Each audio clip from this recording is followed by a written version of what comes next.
I'm John Mayle, the Ecosystem Restoration Manager for Martin County. Welcome to our latest episode of Your Environment, the series here on MCTV where we show you some of the great things we are doing to protect the quality of our water. Clean water is essential for our way of life. Maintaining the quality of water in our rivers, lagoon, and estuary is of utmost importance. The health of the waterways impacts us all, and we are committed to leading through example to maintain this precious resource. Martin County is part of a very large watershed. When a raindrop falls in your backyard, in Jensen Beach, or in Indiantown, it can ultimately make its way to the same place, the St. Lucie River. As those raindrops travel, they can pick up many harmful nutrients and pollutants along the way, and that can mean trouble to the ecology here in Martin County. Since 2001, Martin County has made it a priority to clean as many of those raindrops as possible. We participated in the acquisition of 45,000 acres of land for the Indian River Lagoon South project to restore upland and wetland ecosystems. The Indian River Lagoon South project included a 10,000-acre reservoir and STA called the C44.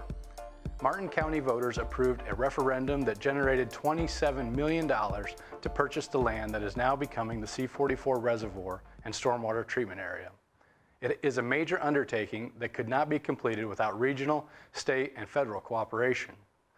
Working with the Army Corps of Engineers and South Florida Water Management District, the project will be completed in 2022.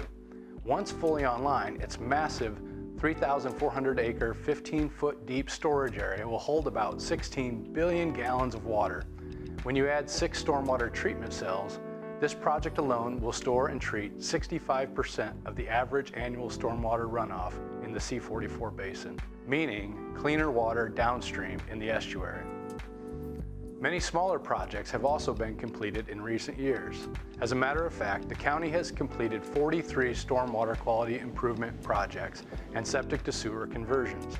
The county has spent more than $100 million to retrofit, replace, and build these projects to clean those raindrops before they hit the estuary. One of the most successful projects completed is the Manatee Creek retrofit in Port Salerno. This project, completed in 2012, turned a non-functioning catch basin into a beautiful park-like stormwater treatment area that now cleans stormwater runoff from the surrounding neighborhoods. Bob Hoganson takes us on a tour of this innovative project. With abundant wildlife and serene views, it would be easy to mistake these 20 acres in southern Martin County as a park. These neighbors have gates that open into the back berm of this stormwater treatment area so that they can enjoy it for fishing, watching the wildlife. The reservoir is one of 3 that makes up the Manatee Creek Stormwater Treatment Area near Port Salerno. It uses native wetland vegetation to pull the nutrients, the phosphorus and the nitrogen out of the water prior to discharging to Manatee Pocket and then out into our estuary. Diane Hughes is the Senior Ecosystem Specialist with Martin County Public Works. She explains that a stormwater treatment area is basically what it sounds like. The pond and lake areas are collecting rainwater and storm runoff from this 833-acre basin. Native plants and vegetation in the water filter out the bad nutrients like phosphorus and nitrogen, so that when water flows out of the system and back into Manatee Pocket, it is treated and cleaner. The county has been developing these stormwater treatment areas to treat our local basin runoff that goes into the St. Lucie estuary. And actually there's about 75% of local basin discharge that goes into the estuary. So we need to make sure that we treat that basin discharge.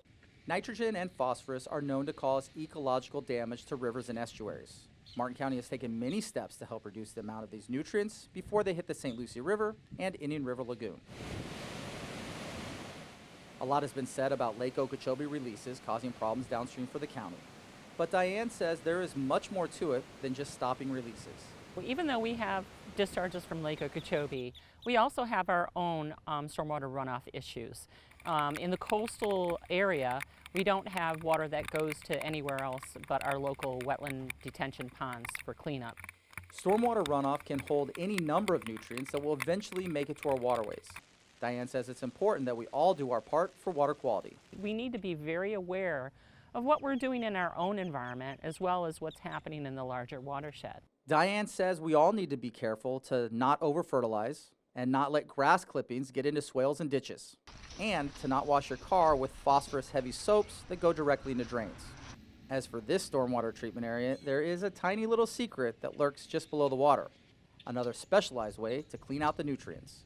In this facility, we've built a special denitrification bed.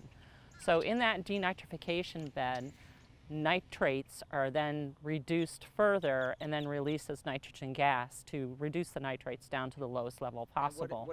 The denitrification bed consists of specially formulated materials under the water that collects and traps even more of the unwanted nitrogen.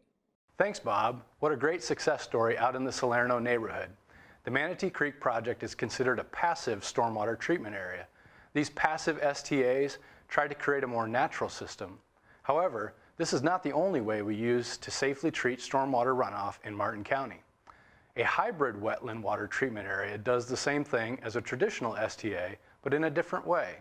Again, Bob Hoganson takes us to the Danforth Creek treatment area and shows us what hybrid wetland treatment technology is all about. The Danforth Creek is coming in here. We're pulling the water into this facility right here. At the Danforth Creek Hybrid Wetland Treatment Technology Facility, something very high-tech and very interesting is going on. We inject the water as we pull it in from Danforth Creek. We inject it with aluminum sulfate. That aluminum sulfate pulls the nutrients out of it, and then that flocks down to the bottom of the settling basin. The chemical aluminum sulfate, or alum as it's called, is mixed in with dirty creek water. A unique chemical reaction occurs, and nitrogen and phosphorus in the water column bond with the alum and create a kitty litter-like substance. And then the water travels through several different cells of floating aquatic vegetation and submerged aquatic vegetation that helps further polish the water before it's discharged back again into Danforth Creek. As we know, an overabundance of phosphorus and nitrogen are detrimental to the St. Lucie River and estuary.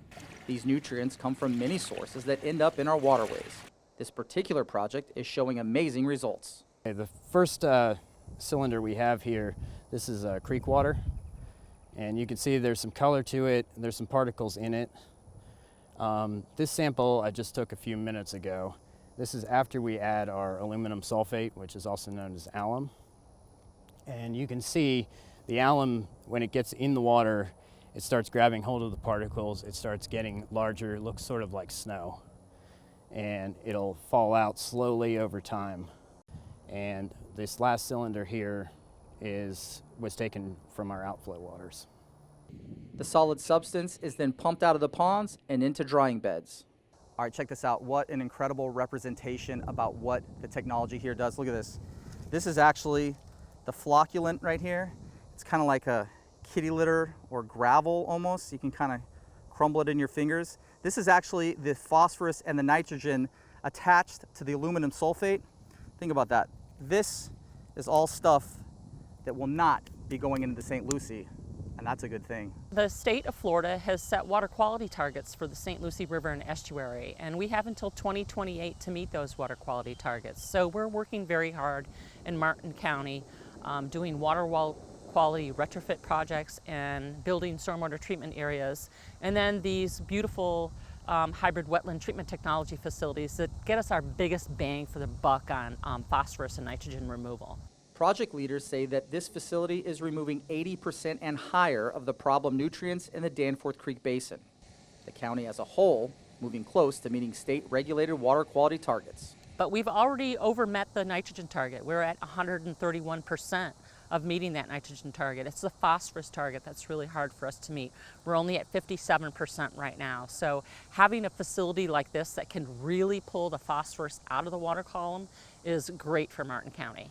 So there is more work to do, but Martin County is well on its way to cleaner water. These are great projects that would not have been completed without the support of the community. Water connects us all, and we are all in this together. Staying informed is the first step in solving water quality issues. We are proud to partner with the University of Florida's Institute of Food and Agricultural Sciences, known as IFAS, to present an educational water ambassador series. Residents that want to get involved and make a difference in our community can sign up for these sessions and learn best practices to water management. Lisa Krimsky is a water resources agent for IFAS. She explains how beneficial this program can be for residents. And it really gives Martin County residents information about where some of our land-based sources of pollution are so that they can go back and make changes in their daily lives. So we talk about what is stormwater and what is the problem with it, how they can sort of minimize that impact. The idea is that you get empowered and gain a little bit of knowledge about all of our water resource solutions. We talk about some of the at-home landscape issues and potential opportunities. We talk about septic systems and the nutrient sources associated with those. Maybe make some changes that fit your lifestyle. Then we really bring it together and allow the residents an opportunity to ask questions and understand nutrient and water pollution, water quality, and so that they can feel more empowered to make changes in their day-to-day lives. The only way you're gonna make real solution-based changes is to understand the facts and the science and the legitimate causes or sources of that pollution. The Water Ambassador Program is offered once a month at various locations around the county. To find more information and to see a calendar for the next program near you, go to our website at martin.fl.us. In this episode, we highlighted a couple of ways Martin County is improving the quality of water we all share.